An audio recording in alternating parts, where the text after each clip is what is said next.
Well, when you go out to get the newspapers today, or maybe your newspapers come to you, and there's going to be lots of sad pictures of the Queen on the front pages, and it really was very powerful and very moving for the memorial of the Duke of Edinburgh, and the Queen of Broken Hearts is the headline in the Sun. Others not so kind. The Mirror reflecting same picture, different headline though. They're saying the pain and the stain referring to Prince Andrew. Yes, so let's bring in Charles Ray now. We speak to him on all royal matters here on the programme. Good to see you, Charles Ray. Thanks for joining us this morning. What did you make of that shocking entrance of Her Majesty the Queen, accompanied by Prince Andrew? Well, I mean, basically it just shows that the Queen still puts her family first. I think someone had to be with Her Majesty as she took that, what turned out to be a short walk down the aisle for support just in case. Yes, I think an awful lot of people will be saying, well, why is he doing this? But he was the only one who could do it because everyone else was there with their partners. Is that legitimate? I mean, surely he could have accompanied Camilla, for example, into the church, and Charles could have done it. Well, I suppose they could, but I mean, I think they decided that it would be a good thing for Andrew to do. I mean, let's not run away with the idea that this is the start of some rehabilitation for Prince Andrew. That's not going to happen. I mean, he is still in the wilderness and will remain in the wilderness. We may see him occasionally. I mean, you would have expected to see him yesterday in any case because it was his father. And I think, you know, mothers tend to be an awful lot more understanding about their errant children than, you know, other people and other members of the family. You said this wasn't going to be the start of seeing him again and again at other things. But Charles, you know, a lot of people will be disgusted, a lot of people huff and puff about this, but yet an awful lot of people very accepting of him being there, and that the situation certainly was the right situation. It was in honour of his late father. And of all the royals, I always think that he is the one that looks most like his father and has the mannerisms of the father, minus the humour. Really. So he doesn't get the humour bit. I mean, the father had a lot of humour. He's quite brusque, the father, but Andrew just does brusque, really. No, well, arrogance more like rather than brusque. He is an arrogant man.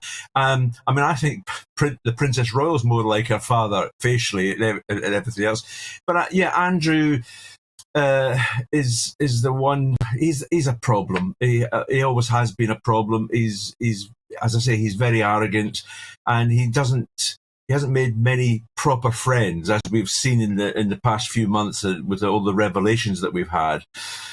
But he's, as I say, he is also the Queen's son, and he was right to be there because it was his father's memorial service. But isn't it a shame, Charles, that we are spending this morning dissecting his sort of role rather than reflecting on what should have been a really fitting tribute to a man of great service? And I mean, the Daily Mail has the exclusive saying royals dismay at Andrew role in Philip's service. And this is the suggestion that William and Prince Charles really didn't want him to accompany the Queen, but that he had the ear of his mother and managed to get his way. It is sort of taking over from the whole event, don't you think? I'm not sure if it's taking over. It's certainly a cornerstone of the whole event, and I'm not surprised to see and hear that William and Charles are annoyed that he took that prominent role, because it was a prominent role. There's no question about that. But as I said, I don't think we should run away with this as him back in business, you know, to carry out royal duties. It's not going to happen. They would.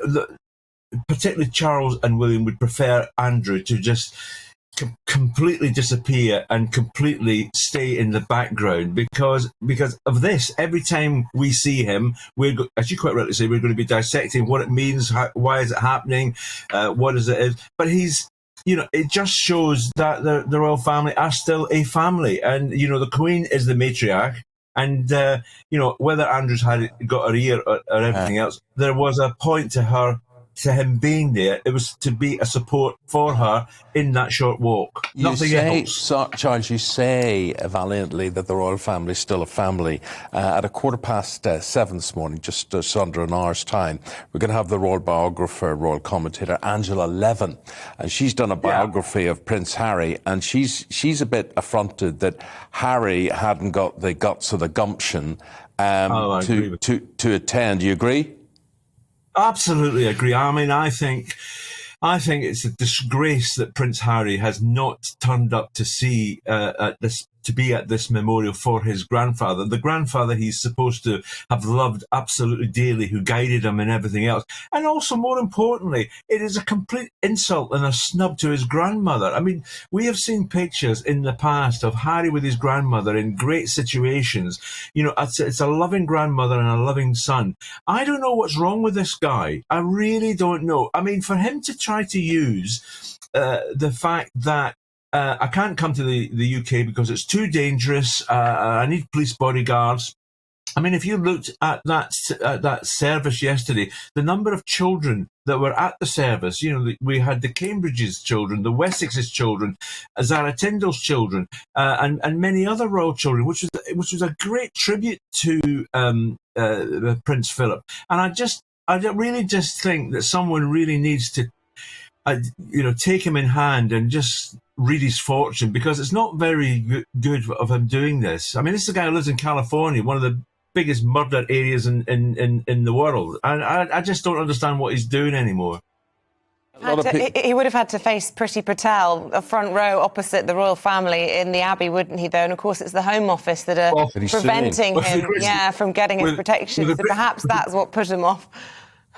With the greatest respect, Isabella, but had to face his own father and brother as well, which would have been a completely uncomfortable meeting. He could have also shared their security. I hear that would have been quite feasible. Yeah. Yes. Yeah. The security was there yesterday, which would cover the royal family. Yeah, and he would have shared in that, as would have Meghan, because it's a secure area. And he would be covered by it, as were all the other people who were in that abbey. Charles, really appreciate your take on things, forthright as ever, lovely analysis, and thanks. We'll speak to you again soon. Thank you very much indeed.